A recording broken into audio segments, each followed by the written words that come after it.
ये छोटी न्यूज़ नहीं है भैया, ये बहुत बड़ी न्यूज़ है, इसे गंभीरता से ले लो।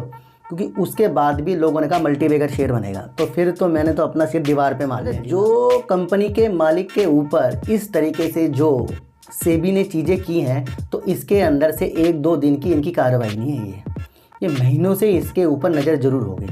क्योंकि ऋण जो देना दिखाए वो अपर सर्किट लगा रहा था।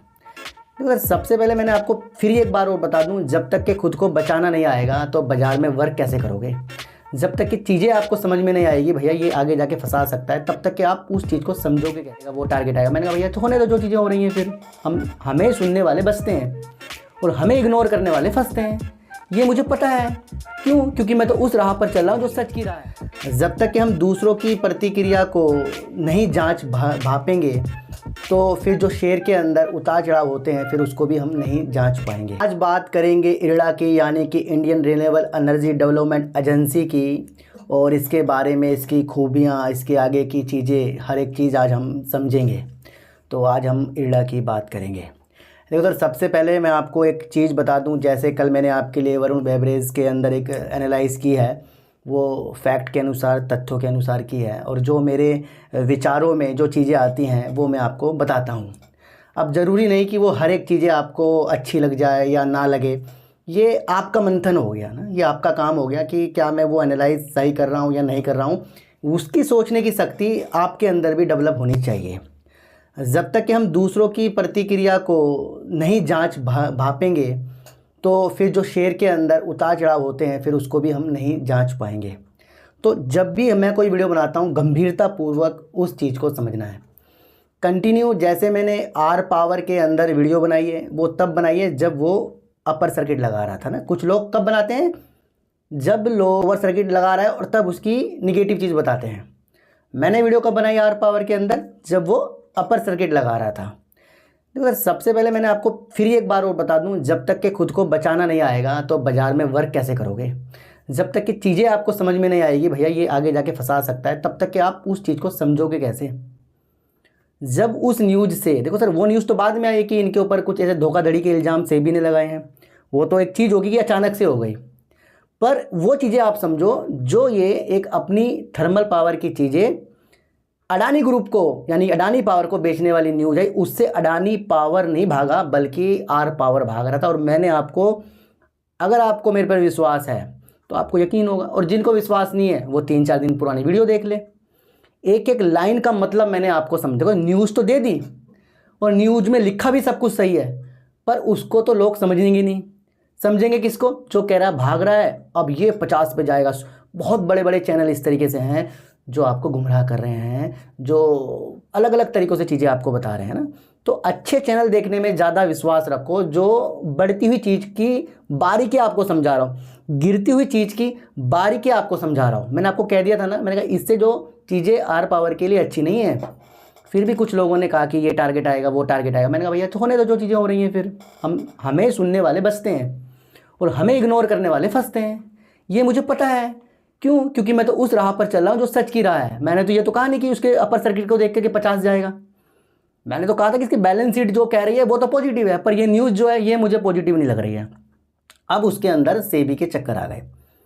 देखो तो जो कंपनी के मालिक के ऊपर इस तरीके से जो सेबी ने चीज़ें की हैं, तो इसके अंदर से 1-2 दिन की इनकी कार्रवाई नहीं है, ये महीनों से इसके ऊपर नज़र ज़रूर होगी। क्योंकि ऋण जो देना दिखाया गया है उनको, जिनके ऊपर कोई भरोसा ना करे, मतलब वो इस तरीके से है कि ऋण चुका भी ना सके, उनको अगर लोन दिया जाए तो वो एक फ्रॉड की चीज़ की भांति हो जाता है।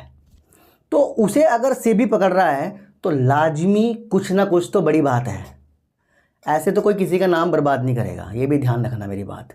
अब लोग कह रहे हैं सर ये तो अनिल अंबानी जी हैं, उनके ऊपर हुआ है, उनके लड़के संभालेंगे कंपनियां। भैया मालिक की कंपनी के ऊपर नहीं चीज़ें हुई है, मालिक के ऊपर ही, और मालिक ही इस टाइम वो चीज़ें कर रहा था। तो जब एक कंपनी के ऊपर ये चीज़ें हुई तो दूसरी 3-4 कंपनी जो भी इनकी हैं उनके ऊपर भी तो विचार होंगे। और हम उस ग्रुप की बात कर रहे हैं जिनका आरकॉम, जिनका कई कंपनियां डीलिस्ट, आपको आर कैपिटल, ये भी आपको देखने को मिला है। हम उस चीज़ पे बात कर रहे हैं, उनके ऊपर 5 साल का बैन लगा दिया। इससे इफ़ेक्ट तो इनकी कंपनियों में इस वजह से ही पड़ा है, ये आप समझ लेना। तो कुछ लोग इसको समझ रहे हैं बहुत छोटी न्यूज़। ये छोटी न्यूज़ नहीं है भैया, ये बहुत बड़ी न्यूज़ है, इसे गंभीरता से ले लो। क्योंकि उसके बाद भी लोगों ने कहा मल्टीबैगर शेयर बनेगा, तो फिर तो मैंने तो अपना सिर दीवार पे मार लिया जी, मैं आपको बता दूं। फिर हमने मारा है कि जो लोग हमें समझ नहीं रहे, जो हमें कह रहे हैं टारगेट ये दिखा दूंगा, तो फिर तो निश्चित तौर पर कुछ लोग आगे जाकर खुद ही गड्ढे में कूद रहे हैं। फिर तो हमने ये चीज़ें ठान ली है। तो मेरे जो भी विचार बाज़ार के अंदर बनते हैं वो फैक्ट के अनुसार होते हैं, इसलिए वो चीज़ें आपको समझनी बहुत ज़रूरी चाहिए। तो आर पावर के अंदर मैं फिर कह रहा हूँ, ये छोटी न्यूज़ नहीं है। आपको भले मंडे ट्यूसडे कुछ देखने को मिल जाए, जब तक कि मामला सेबी की तरफ से शांत ना होए तब तक के आपको चीज़ों को बड़ी गंभीरता से लेना है। कि मालिक के ऊपर चीज़ें हुई हैं और 5 साल से बाहर कर दिया है, समझिए। तो काफ़ी लोग कह रहे हैं सर विदेशों की कंपनी में निवेश कर लेंगे। भैया ये कुछ बात होती है कहने की? फिर तो हम मजाक ही करने आगे बाज़ार में। देखो सर, हमारा उद्देश्य क्या है? बाज़ार के अंदर से पैसा कमाना, और किसी किसी का उद्देश्य है बाज़ार से लॉस कमाना। जब भी किसी के ऊपर कोई व्यक्ति वीडियो बनाकर ये बोले कि भैया मैंने खुद 5 लाख का लॉस बुक किया है, तो वो हमें समझा क्या रहा है? मैं बात कर रहा हूँ एक ऐसे यूट्यूबर ने सलाह सर के ऊपर जब वीडियो बनाई, और जब वो शेयर ऊपर की तरफ था और काफ़ी लोगों को कहा कि ये चीज़ें हो जाएंगी, वो जाएंगी, सब ने ख़रीदा, और वो शेयर जब 17 रुपये में आया तो उस व्यक्ति ने कहा आप बात क्या करते हो, मैंने खुद 5 लाख का जो है लॉस बुक किया है। तो वो 5 लाख का लॉस बुक करेंगे, इससे हमें क्या फ़ायदा? इससे तो हमें और टेंशन हो गई कि भैया जब वीडियो बनाने वाला 5-5 लाख का लॉस बुक कर रहा है, तो फिर वो वीडियो बना क्यों रहा है? क्या उसको नहीं पता कि अगर सरासर इतना अच्छा था, वो ऊपर आके उसका 5 लाख भी कवर हो जाएगा? अब उस 5 लाख को उसने बुक किया, उस 5 लाख को कहीं और भी लगा सकता था। तो हम जो लॉस बुक करते हैं और बड़े लोग हमें कहते हैं मैं खुद बुक कर रहा हूं, तो इसका मतलब कि हम उस बड़े लोगों को सुनना ही नहीं है हमें। जो व्यक्ति खुद लॉस बुक कर रहा है वो आपको क्या सिखा देगा? भैया इतने बड़े बड़े लॉस बुक नहीं किए जाते। और क्यों डालना इतना पैसा ऐसी कंपनी में? डाला क्योंकि जिसका लॉस 5 लाख का है, तो उसने इन्वेस्टमेंट कितने का किया होगा? सोचने वाली बात है। समझ रहे हो बात को? हवा हवाई में कह देते हैं 5 लाख का करा, कुछ नहीं है। ये चीज़ें मैं आपको बता दूँगा, ये तो आपको गुमराह करने के लिए है। इसलिए अपनी बुद्धि को सेट कीजिए। मकसद ये है कि हम कहाँ से जो अपने पैसे को बढ़ाएं, वो होता है अपने प्रॉफिट और अपने अच्छे अच्छे शेयरों को आगे की तरफ देखना। चीज़ें जब तक समझ में नहीं आएगी तब तक के कुछ लोग किसी के कहने पे अपना लॉस बुक करते जाएंगे, ये आप समझ कर चलना। तो लॉस होता है 2 तरीक़ों से बुक, या तो कंपनी बिल्कुल मरी हुई हो, आपने पैसा किसी के कहने पे लगा दिया हो, फिर आप सोच रहे हो भैया नहीं कंपनी फंस जाएगी, पैसे निकाल लूँ अपने, तो वो तो हो गया लॉस बुक, जल्दबाजी वाला। शुरुआत में देखा नहीं कंपनी कैसी थी। दूसरा, अगर अच्छी कंपनी से भी अगर हम लॉस बुक कर रहे हैं तो फिर हमने बाज़ार में काम ही नहीं किया है, ये भी आप बता दूँ। अच्छी कंपनी के अंदर निवेश की विधि से चीज़ें होती हैं, और जो अच्छी कंपनी से लॉस बुक करता है या तो वो बहुत डर गया, या फिर उसको पैसे की ज़रूरत थी, उसने वैसा पैसा ला के डाल दिया, भैया उसको ज़रूरत होगी 1-2 महीने बाद, वो पैसा लगा रखा है। पर जिसके पास अपना पैसा होता है भैया, वो असल में जीतता है, क्योंकि वो ONGC जैसे शेयर, NTPC जैसे शेयर, HDFC बैंक में निवेश करेगा तो वो सोचेगा मुझे इसे दूर ही देखना है। अब ये 4, 10, 20 रुपये नीचे गिरे तो मैं लॉस बुक करूँगा, ऐसा तो मैं फिर दूसरी कंपनी में भी ये करता जाऊँगा। तो लॉस बुक की चीज़ें भी आपको निवेश करने से पहले सोचनी है कि मेरा खुद का पैसा चीज़ों के अनुसार हो। कुछ लोग कह रहे थे लॉस बुक करना जरूरी है, तो लॉस बुक करना वहाँ ज़रूरी होता है जहाँ आपको पहले ही कुछ चीज़ें निगेटिव दिख जाएँ, वो पता लग जाती हैं न्यूज़ के अनुसार, इधर के अनुसार, या अपना आपको लग रहा है कि भैया नहीं अब तो कंपनी बिल्कुल बर्बाद हो गई जी, वहाँ होता है। तो वो तो छोटी मोटी कंपनियों में होता है। बड़ी बड़ी कंपनियों के अंदर जिसके अंदर सब कुछ सही है और वैसे ही गिर रहा हो वो अलग अलग कारणों से, बाहर के कारणों से, तो वहाँ पर तो फिर अपने को संभालने वाली चीज़। अब सबसे ही लॉस बुक करोगे तो फिर बचा के क्या ले जाओगे बाजार में? एक बार 1 लाख कमा लिया, दूसरी बार 2 लाख का लॉस बुक कर लिया, तो फिर तो ये होती नहीं। तो लॉस भी अपने हिसाब से वो देखें कि मैं किस कंपनी के अंदर से लॉस बुक कर रहा हूँ, पैनी से या अच्छी कंपनी से, वो स्थिति होती है। वैसे अपना फोकस रखिए अपने प्रॉफिट की तरफ, वो आपकी चीज़ों को अच्छा करता है। 26 अप्रैल 2024 को मिनी रतन से नवरत्न कंपनी का दर्जा किसको दिया? इरड़ा को दिया है। इरड़ा ने यह भी घोषणा की है कि वो 2030 तक महारत्न कंपनी बन जाएगा। अपनी लिस्टिंग जो इसने की 50 रुपये से की, और 50 के बाद ताबड़तोड़ तेजी के संकेतों के साथ ये आगे की तरफ बढ़ा। 310 रुपये का इसने हाई लगा दिया, जो अपनी लिस्टिंग से करीब करीब 520% ज़्यादा है। अभी भी 520% ज़्यादा है लिस्टिंग से, यानी कि 50 से 310 का जो हाई है 520% तक के हाई है। और अगर अब शेयर प्राइस इसका 260 रुपये चल रहा है तो करीब करीब अपनी लिस्टिंग से अभी भी ये 420% अधिक है। तो कम समय में शेयर अपने बुलंदी के रास्ते दिखा चुका है। कई बार नीचे कई बार ऊपर की स्थितियां इस कंपनी की हो चुकी हैं। ये तो हो गया भैया इसका लिस्टिंग का, परसेंटेज का, ये सारी चीज़ें आपको देखने को मिली। बड़ी रफ्तार की तरफ से ये शेयर की तरफ आगे की गतिविधियाँ दिखी, और काफ़ी लोग ऊपर भी और काफ़ी लोग इसके अंदर अपने को टेंशन में देख रहे हैं, और काफ़ी लोग सोच रहे हैं बहुत अच्छा ये शेयर हो जाएगा। सबसे पहले एक चीज़ तो समझो, ये तो पवन के ऊर्जा के लिए, जल विद्युत की ऊर्जा के लिए, सौर ऊर्जा के लिए, एथनॉल के लिए, बायोगैस के लिए, संपीड़ित बायोगैस के लिए, अन्य अन्य नवकरणीय ऊर्जा के लिए वित्तीय पोषित कर चुका है परियोजनाओं को, और आगे भी इसी लाइन पर नवकरणीय ऊर्जा के तहत ये वर्क करता है। एक तरह से ये ग्रीन फाइनेंसिंग कंपनी हो गई। एकमात्र एक ऐसी कंपनी है एनबीएफसी जो सिर्फ नवकरणीय ऊर्जा के लिए ही वित्तीय पोषित कंपनियों को पैसा देता है काम करने के, उनको वित्तीय पोषित करता है, पैसा देता है। मतलब एक तरीके ऐसा मान लो जैसे उज्जीवन बैंक हो गया, या आपका अलग अलग इस तरीके के जो भी एनबीएफसी शेयर होते हैं, वो तो हर एक चीज़ में अपना लोन देते हैं, पर ये देती है नवकरणीय ऊर्जा के लिए। अब नवकरणीय ऊर्जा इतना इम्पोर्टेंट क्यों हो गया भाई हमारे लिए? क्योंकि सरकार के लक्ष्य 2030 तक के 500 गीगावाट तक करने के हैं, इसलिए इस तरीके के शेयर फोकस में हमेशा रहेंगे, क्योंकि ये उन कंपनियों की तलाश करता है जो नवकरणीय ऊर्जा को और ज़्यादा ग्रोथ की तरफ बढ़ाते हैं, और उनको ये वित्तीय पोषित करता है। यहाँ से एक चीज़ आपको समझनी चाहिए कि इसका जो पैसा जाएगा वो उस लिए जा रहा है कि भारत के अंदर नवकरणीय ऊर्जा की दिशा अच्छी करना। तो यानी कि जो ये प्रोजेक्ट होंगे 2 साल 5 साल इस तरह के होंगे, लंबे लंबे होंगे ये, तो वहाँ ये पैसा देगी, फिर वहाँ से अपने पैसे को बुनाकर अपनी ग्रोथ के अंदर चीज़ों को बढ़ाएगी।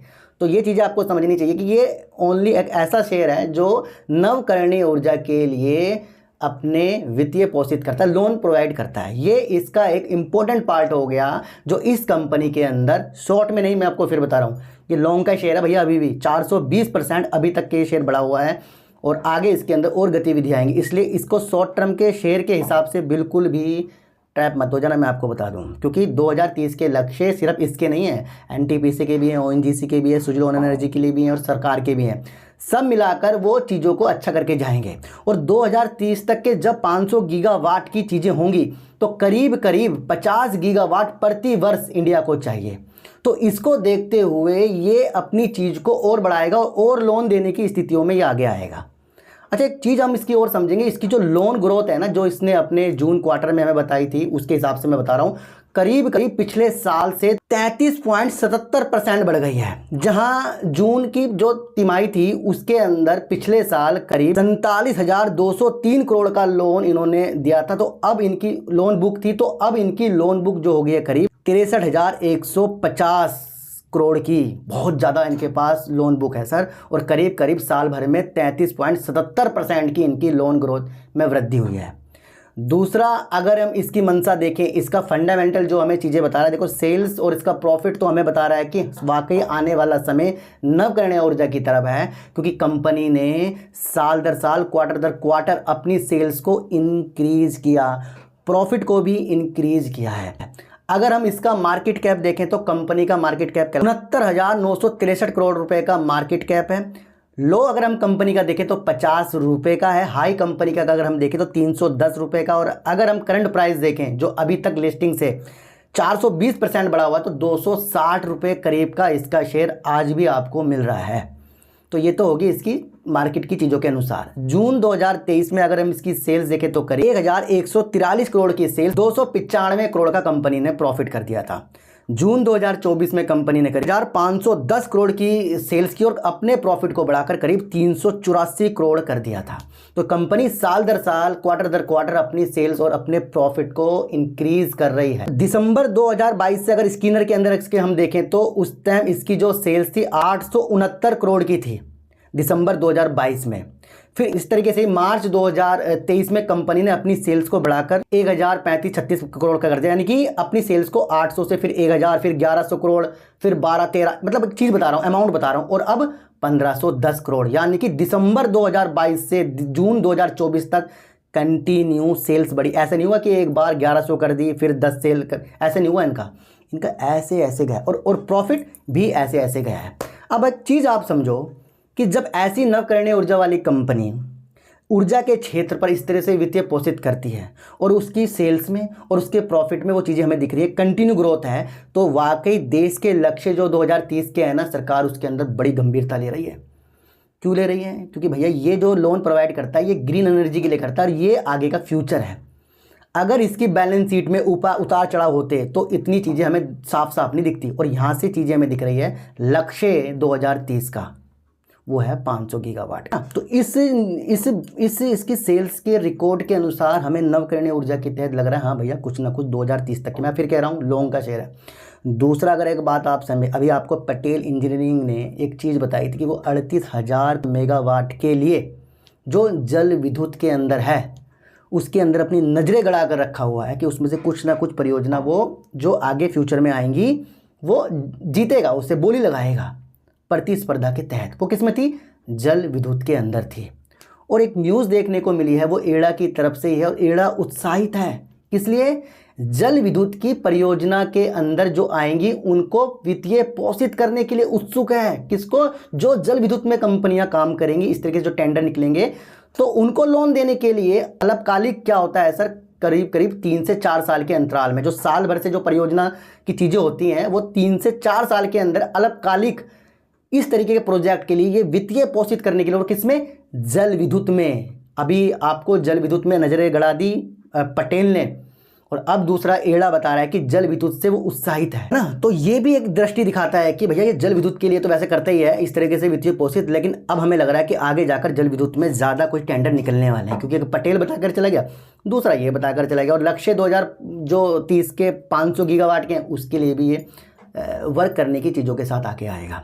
अच्छा, एक न्यूज़ निकल कर आई है जो ऐसा लग रहा है कि सरकार अपनी जो हिस्सेदारी करीब 75% इसके अंदर सरकार, पहले प्रमोटर देखते हैं सर फिर उसके बाद ये बात करेंगे। तो प्रमोटर कंपनी के अंदर जो है सरकारी है जो करीब 75% की है।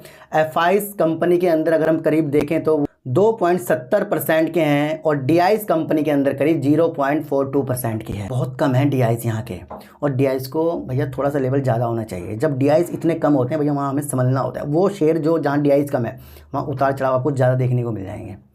तो अभी इस कंपनी के अंदर लॉन्ग की दृष्टि आपको बनानी है, मैं आपको फिर वो चीज़ें समझा रहा हूँ। मैंने आज इसलिए इरड़ा के ऊपर चीज़ें बताई, काफ़ी लोग कह रहे हैं सर इसके ऊपर वीडियो बनाओ, क्या समय है इसका? कि भैया अब से अगर हम चीज़ें देखें तो है 4-5 साल का टाइम है हमारे पास कि ये हमें अच्छा कर देगा, पर ये नहीं कि अगर खरीदेंगे तो भैया अभी 1000-2000 हो जाएगा। ऐसी चीज़ों के साथ इस शेयर के अंदर मत आना क्योंकि ये लोन प्रोवाइड करती है भैया, और फिर उस परियोजना को चालू होना फिर वापस पैसा आना, तो यहाँ पर रकम एक अपनी फंसी रहती है। चीज़ों को अगर जो चीज़ समझ के चला गया वो काफ़ी फ़ायदा उठाएगा। दूसरा, अगर पब्लिक कंपनी के अंदर देखें 21.87% है, तो ये तो इसका भैया शेयर होल्डिंग पैटर्न मैंने आपको बता दिया। दूसरा, अगर हम इसका रिजर्व देखें तो कंपनी के पास रिजर्व है जो करीब 5,872 करोड़ का रिजर्व है, और उधार कंपनी के अंदर है 49,687 करोड़। सर 5,000 करोड़ करीब का रिजर्व है और 49,687 करोड़ का उधार है। जो इस तरीके की एनबीएफसी कंपनियां होती हैं या लोन प्रोवाइड करने वाली कंपनियां होती हैं उनके अंदर उधार ज़्यादा ही देखने को मिलेगा। इसलिए ऐसी कंपनी के अंदर हमें उस गंभीरता के साथ नहीं आना कि ये बहुत जल्दी हमें अच्छा करके जाएगी। उधार देख लो पहला। दूसरा देखना इसका कैश फ्लो। भैया कैश फ्लो भी इसका मुझे लग रहा है निगेटिव, क्योंकि 11,000 करोड़ रुपए तक का जो अपना ऑपरेटिंग एक्टिविटी से पैसा डालना था वो भी है माइनस में। उधर कंपनी ले रही है उधार और ले रही है, तो कैश फ्लो भी इस कंपनी का निगेटिव है। कंपनी का सेल्स और प्रॉफिट आपको पॉजिटिव कर रहा है, रिजर्व और ये उधार जो हो गया ये निगेटिव कर रहा है, कैश फ्लो भी आपको निगेटिव कर रहा है, और दूसरा आपको निगेटिव कर रहा है डीआईएस की सिर्फ 0.42%। तो ये आपको समझना। देखो सर, इसने पहले बता दिया कि 500 गीगावाट के लक्ष्य के लिए कंपनी को ज़्यादा से ज़्यादा अपने लोन की चीज़ें करनी पड़ेगी, और इसे देखते हुए सरकार अब क्या कर रही है, करीब करीब अपना 10% की हिस्सेदारी कम कर सकती है। ये एक न्यूज़ निकल कर आई है, उसके आगे लिखा है क्या, क्वेश्चन मार्क हो गया है ये। भैया कर भी सकती है, नहीं भी कर सकती है, या तो क्यूआईपी के माध्यम से या राइट इशू के माध्यम से या अन्य के माध्यम से ये चीज़ें ईड़ा कर सकता है। ये इसके एमडी और सीएमडी ने बताया, जिनका नाम है प्रदीप कुमार जी। तो सरकार अगर अपना 10% का हिस्सेदारी बेचेगी तो करीब 4500 करोड़ रुपए इस तरीके से जुटाएंगे, क्योंकि इसे आने वाले फ्यूचर को पकड़ना है जो है 2030 के लक्ष्य। तो ये जो चीज़ें होंगी 29 तारीख को इनकी एक मीटिंग है, उसके अंदर ये चीज़ें हो सकती है। मैं आपको फिर भी बता रहा हूँ, पर ये न्यूज़ आ चुकी है। तो कंपनी को भैया चाहिए पैसा, और अभी पैसे के लिए इसने कई अन्य चीज़ें भी हमें बताई है। तो इस तरीके से अगर सरकार अपनी हिस्सेदारी को बेचेगी, अब वो किस रेट पे होगा ये तो भैया 29 तारीख को ही हमें देखने को मिलेगा। तो यहाँ से थोड़ा सा भी हमें समझना है कि सरकार इसके अंदर से पैसा जुटाना, फिर अपनी परियोजना में वर्क करना, ये लंबे प्रोसीजर वाले शेयर होते हैं भैया। देखो सर, है तो बहुत बेस्ट शेयर है और अपनी सेल्स और अपना प्रॉफिट अच्छा दिखा रहा है, पर अभी ये सिर्फ प्रोजेक्ट के ऊपर ही वर्क कर रहे हैं। जैसे भैया जल विद्युत में कुछ आ गया तो वहाँ नज़रें गड़ा कर रखी है इसने, अब अलग अलग चीज़ें होंगी तो वहाँ भी नज़रें गड़ा कर रखी हैं इसने। तो एक तरह से इसका पैसा आया और जाने वाली चीज़ें के साथ ही होगा, है ना। तो इसका प्रॉफिट और इसकी सेल्स बैठने के लिए कह रही है, दूर की दृष्टि के लिए, और आने वाला फ्यूचर भी कह रहा भैया होल्ड करके बैठो उसे दूर की दृष्टि के लिए। तो चीज़ें सामने आती जाती हैं, वहाँ पर हमें मजबूती की तरफ चीज़ें हो जाती हैं हमारे। देखो सर, इरडा ने अभी बीते महीने हमें कुछ बताया था, जब कुसुम पीएम जो एक सोलर की परियोजना चल रही थी, जो छतों के अंदर लगेंगे, रूफटॉप सोलर परियोजना जो कुसुम की चल रही थी, हर घर सूर्योदय वाली योजना जो आपको देखने को भी मिल रही है, तो उसके अंदर भी इसने अपने लक्ष्य को प्राप्त करने के लिए रिटेल डिवीज़न, यानी कि एक होता है भैया होलसेलर, दूसरा रिटेल डिवीज़न यानी कि बिजनेस टू कंज्यूमर B2C, यानी कि अगर मुझे अपने छत के ऊपर रूफटॉप लगाना है और वो कुसुम की परियोजना के साथ है, तो वहाँ लोन प्रोवाइड करने वाली चीज़ों के साथ उधारकर्ताओं को ये लोन प्रोवाइड ये चीज़ें करेगी। और जब इसने रिटेल डिवीज़न का उद्घाटन किया तो इसने उसी दिन करीब करीब 58 करोड़ का लोन भी स्वीकृत कर दिया, यानी कि कुसुम परियोजना के तहत ये कंपनी आगे भी वर्क करेगी। ये पुरानी न्यूज़ है, पर ये भी आपको बताना चाहिए कि साथ साथ ये उस चीज़ के ऊपर भी चली गई है जहां पर छतों के ऊपर रूफटॉप सोलर लगेंगे, और उसके साथ साथ वो उन कस्टमर को पकड़ रही है कि भैया कोई भी लगा सकता है छत के ऊपर। ऐसा नहीं कि भाई एक बड़े सेक्टर को इसने अपने कब्जे में लिया है, और वो होता है रिटेल, है ना। होलसेल को रिटेल की तरफ भी अगर इस तरीके से इसकी रिटेल डिवीज़न है तो ये इसका एक महत्वपूर्ण योगदान कुसुम के तहत रहेगा, और वो भी लाजमी इसको अच्छा करे। तो ये जो प्रोजेक्ट होते हैं लंबे लंबे समय के लिए हो गए इसके भी। तो अभी तक के हिसाब से ये जो इरडा का शेयर है, हमें दूर की दृष्टि से वाकई गजब लग रहा है। दूर के लक्ष्य 2030 के अभी पूरे तो नहीं हुए ना हमारे, और क्या चाहिए हमें, 50 गीगावाट साल का चाहिए। अब 50 गीगावाट अगर साल का, भैया सुजलोन भी कुछ करेगा, अडानी भी कुछ करेगा, टाटा भी कुछ करेगा, रिलायंस भी कुछ करेगा, इरडा भी कुछ करेगा, SJVN भी कुछ, ये सब की मिला के जो भी चीज़ें होंगी वो देश की प्रगति के लिए होंगी। और महत्वपूर्ण चीज़ ये हो रही है कि ये जो कुसुम के साथ जुड़ रहा है, तो ये एक छोटे चीज़ों को भी पकड़ता जा रहा है जहाँ से ये ग्रोथ की तरफ आएगा। और अभी तो कंपनी ग्रोथ ही करे, पर उसके अलावा कंपनी को और पैसे की आवश्यकता है, इसलिए इस शेयर के अंदर आपको होल्ड की स्थितियां वाली चीज़ें मुझे देखने को मिल रही है। भैया मैं किसी को खरीदने बेचने की सलाह नहीं दे रहा हूँ यहाँ, मैंने तो वो न्यूज़ बता दी, वो चीज़ें खोज दी जो कोई और नहीं खोजेगा। और तो सब ये कहेंगे भैया कल कोई खरीदो, ये डबल हो जाएगा, ट्रिपल हो जाएगा। भैया खरीदने को तो आप कुछ भी खरीद सकते हो, पैसे आपके हैं। बाद में जब आप बेचोगे फिर आपको यार मैं फंस गया, किससे पूछूँ, क्या करूँ। जब न्यूज़ के महत्व आपको समझ में आ जाए, चीज़ों के महत्व आपको समझ में आए, तो वहाँ बन जाता है होल्ड। और होल्ड की स्थितियां आपको आगे तक देखने को इसके अंदर बन रही है, ये मैं कह सकता हूं, क्योंकि अभी भी 420% अपनी लिस्टिंग से शेयर ऊपर है। हो सकता है कुछ तेज़ी और भी ये दिखा दे, है ना। तो इसके लक्ष्य क्या हैं, दूर के हैं। जब किसी कंपनी के लक्ष्य दूर तक होते हैं तो हमें क्या करना पड़ता है, हमें भी दूर तक के साथ जाना पड़ेगा उसके। तो आज की वीडियो कैसी आपको लगी है कृपया एक बार मुझे बता देना। आर पावर में मैं फिर कह रहा हूँ भैया, ये मत लिखो मल्टीबैगर बनेगा या नहीं बनेगा।